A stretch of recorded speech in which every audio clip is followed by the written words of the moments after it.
अफजाल अंसारी इस वक्त कब्रिस्तान में पहुंचे हैं और यही कब्रिस्तान है जहां पर अब से थोड़ी देर में ही मुख्तार अंसारी को सुपुर्द खाक किया जाएगा और जो जनाजा है वो प्रिंस मैदान से निकलेगा और बहुत ही बामुश्किल, शायद किलोमीटर भी नहीं होगा इसका फासला, जहां पर थोड़ी देर में यहां पर जो शव है मुख्तार अंसारी का आएगा। उससे पहले आप देखिए मुख्तार अंसारी के जो भाई हैं, जो सांसद भी हैं इस वक्त, अफजाल अंसारी, वो यहाँ पर तैयारियों को देखने के लिए पहुँचे हैं और उनके साथ बड़ी तादाद में आप देख सकते हैं कि परिवार के लोग भी हैं और बड़ी तादाद में समर्थक भी हैं। और ये जो भीड़ यहाँ जुटी है मुख्तार अंसारी के समर्थक हैं जो आज यहाँ पर आए हैं और यही वजह है कि बड़ी तादाद में यहाँ पर जो प्रशासनिक अमला है मौजूद है ताकि किसी भी तरह की कोई अप्रिय घटना ना हो। और ये दोनों तस्वीरों में आप देखिए कि किस तरह से अब जो आखिरी लम्हा आ चुका है जब मुख्तार अंसारी को आखिरी विदाई दी जाएगी और इसीलिए इतनी बड़ी तादाद में उनके समर्थक इस वक्त मौजूद है मोहम्मदाबाद में। और ये उनका इलाका है जहां पर कालीबाग कब्रिस्तान में इस वक्त मुख्तार अंसारी को सुपुर्द खाक करने के लिए तैयारियां हो रही है। हुसैन, जो आप बता रहे थे वहां पर उनकी तस्वीरें हमने देखी, उनके भाई अफजाल अंसारी पहुंचे हैं।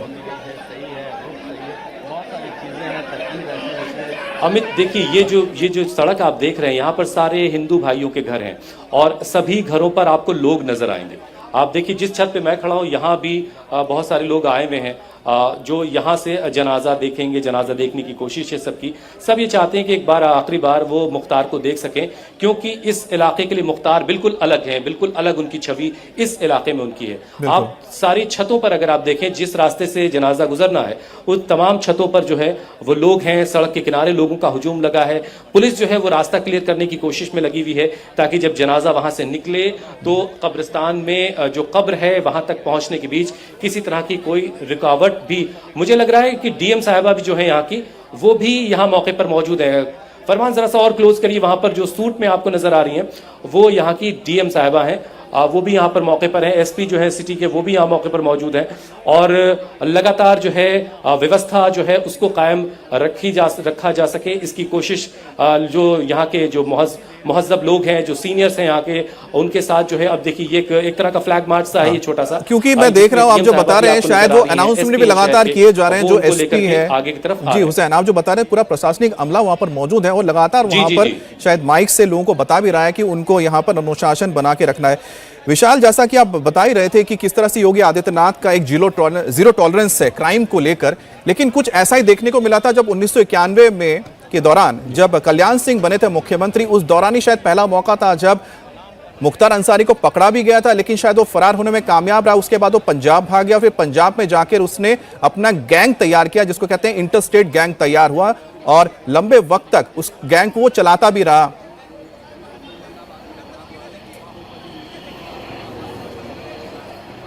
अमित, देखिए अगर बात किया जाए मुख्तार अंसारी के राजनीतिक रसूख की, तो भारतीय जनता पार्टी को अगर छोड़ दिया जाए तो वो सारी पार्टियां इसमें शामिल थी जो कि मुख्तार अंसारी को राजनीतिक संरक्षण देती थी। कल्याण सिंह की जब सरकार थी तो मुख्तार अंसारी के खिलाफ मुकदमे दर्ज होने हुए थे, कार्रवाई की शुरुआत भी हुई थी, लेकिन चूंकि सरकार का जो टेन्योर था वो बहुत ज्यादा लंबा नहीं था। यही वजह थी कि जैसे ही दूसरी समाजवादी पार्टी, बहुजन समाज पार्टी या फिर कोalition की गवर्नमेंट उत्तर प्रदेश में बन रही थी, इसका सीधा फायदा मुख्तार अंसारी उठा रहा था। उसने जैसे ही देखा कि उत्तर प्रदेश में उसके खिलाफ कार्रवाई हो सकती है, भारतीय जनता पार्टी की सरकार आ सकती है, उसने फौरन ही अपने इंटर स्टेट गैंग को तैयार किया। और यही वजह है कि इंटर स्टेट गैंग के तैयार होने के बाद सरकार की तरफ से जब कार्रवाई की शुरू हुई तो उसमें इंटर स्टेट गैंग का जिक्र किया गया। पंजाब में जो मामले थे मुख्तार अंसारी के खिलाफ बहुत छोटे मामले थे, सिर्फ और सिर्फ जो गलत तरीके से वेपन्स आप अपने पास रखते हैं उस तरीके के मामले थे और उस तरीके के मामलों में मुख्तार अंसारी अपनी पैरवी नहीं करवा रहा था और लगातार रोपड़ जेल में बना हुआ था। और वहां से न सिर्फ उत्तराखंड की बात कर ले, बिहार की बात कर ले, उत्तर प्रदेश की बात कर ले, पंजाब की बात कर ले, 4 से 5 राज्यों में मुख्तार अंसारी का जो पूरा कॉकस था, पूरा जो आपराधिक नेटवर्क था, वो लगातार काम कर रहा था। और यही वजह थी कि मुख्तार अंसारी इकोनॉमिक तौर पर कमजोर नहीं हो रहा था और उत्तर प्रदेश में भारतीय जनता पार्टी की सरकार होने के बावजूद वो पंजाब बैठ करके पूरा अपना गिरोह चला रहा था। लेकिन जैसे ही सूबे में, उत्तर प्रदेश में 2017 में सरकार बदलती है, योगी आदित्यनाथ मुख्यमंत्री बनते हैं, अपराधियों के खिलाफ कार्रवाई शुरू होती है, वैसे ही मुख्तार अंसारी इस बात को जान गया था कि अब उसे उत्तर प्रदेश आना पड़ेगा। हालांकि कोशिश बहुत की गई, तत्कालीन पंजाब सरकार की तरफ से भी, मुख्तार अंसारी की तरफ से भी, करोड़ों रुपए खर्च किए गए लीगल तरीके से, ताकि इस मामले को लटकाया जा सके और सुप्रीम कोर्ट से आदेश ना हो सके कि मुख्तार को पंजाब से वापस उत्तर प्रदेश भेजा सके। लेकिन उत्तर प्रदेश सरकार ने न सिर्फ इस लड़ाई को कानूनी रूप से लड़ा, बल्कि मुख्तार अंसारी को लाने के लिए सुप्रीम कोर्ट में एफिडेविट भी दिया विशाल कि मुख्तार अंसारी को उत्तर प्रदेश में किसी भी एक चीज और बताइए जो सबसे ज्यादा भी चर्चा में रहा, जो सामने आकर शैलेंद्र सिंह जो थे डीएसपी थे उस वक्त एसटीएफ के,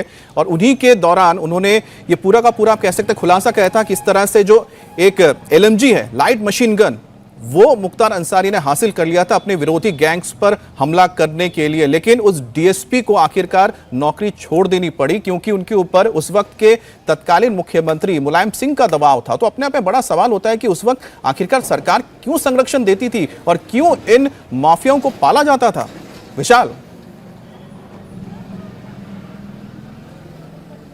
हमें देखिए बहुत सारी ऐसी बातें होती हैं जो कि ऑफ रिकॉर्ड होती हैं, लेकिन मुख्तार अंसारी के संबंध में जो बातें सामने आई वो ऑन रिकॉर्ड्स की बातें थी। शैलेंद्र सिंह रिटायर्ड डीएसपी, उनको सिर्फ इस वजह से रिटायर होना पड़ा समय से पहले क्योंकि मुख्तार अंसारी के खिलाफ वो कार्रवाई करना चाहते थे, लेकिन तत्कालीन सरकार ने उनको इसकी कार्रवाई की अनुमति नहीं दी, बल्कि उनको ह्यूमिलेशन का जो फेस है वो करना पड़ा। उनकी टी शर्ट को बाकायदा फाड़ दिया गया था कोर्ट रूम के बाहर मुख्तार अंसारी की गुर्गों ने, और उस दौरान उन्होंने जो अपमान सहा था इसकी शिकायत उन्होंने तत्कालीन अपने सीनियर अधिकारियों से की थी। मामला तत्कालीन मुख्यमंत्री तक गया था, लेकिन चूंकि मुख्तार का रसूख इतना ज्यादा था, मुख्तार की जरूरतें सरकार को हुआ करती थी, कोई कार्रवाई नहीं होती मुख्तार के खिलाफ, और उस रिटायर्ड डीएसपी को बाकायदा जलील होना पड़ता है, अपमानित होना पड़ता है और नौकरी से इस्तीफा देना पड़ता है। आईजी लॉ एंड ऑर्डर हुआ करते थे जिस वक्त कृष्णानंद राय की हत्या हुई थी,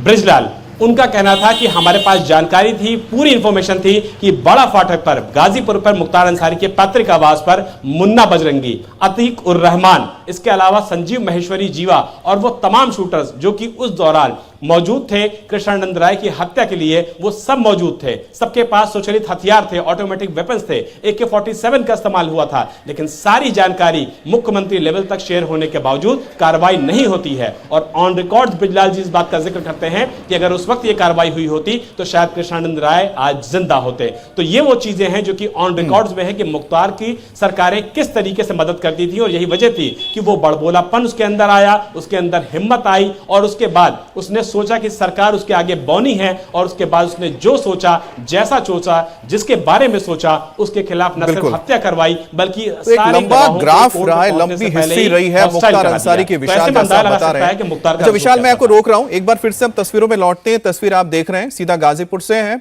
गाजीपुर के कालीबाग के पास की तस्वीर है जहां पर मुख्तार अंसारी का जनाजा बस अब कब्रिस्तान की ओर पहुंच रहा है। हमारे साथ हुसैन भी जुड़े हुए हैं। हुसैन, यहां पर हम देख पा रहे हैं कि जो जनाजा है अब धीरे धीरे कब्रिस्तान की ओर बढ़ रहा है। ठीक उससे पहले देखा कि किस तरह से जो एसपी है, उसके बाद डीएम है, उन्होंने मोर्चा संभाला, वहां पर जाके एक व्यवस्थित किया चीजों को, ताकि जो इतनी बड़ी भीड़ आ रही है, जो भारी भीड़ है, ये सुचारू रूप से चलते हुए आगे तक पहुंचे बिना किसी के रुकावट के। आपको इस वक्त क्या तस्वीरें मिल रही हैं हुसैन?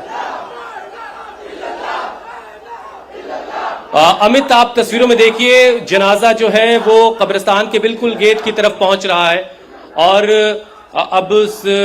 आगे जो है वो अफजाल अंसारी सबसे पहले गए थे, और उसके बाद सिकबतुल्लाह अंसारी जो बड़े भाई हैं वो भी जनाजे के आगे जो है कब्रिस्तान की तरफ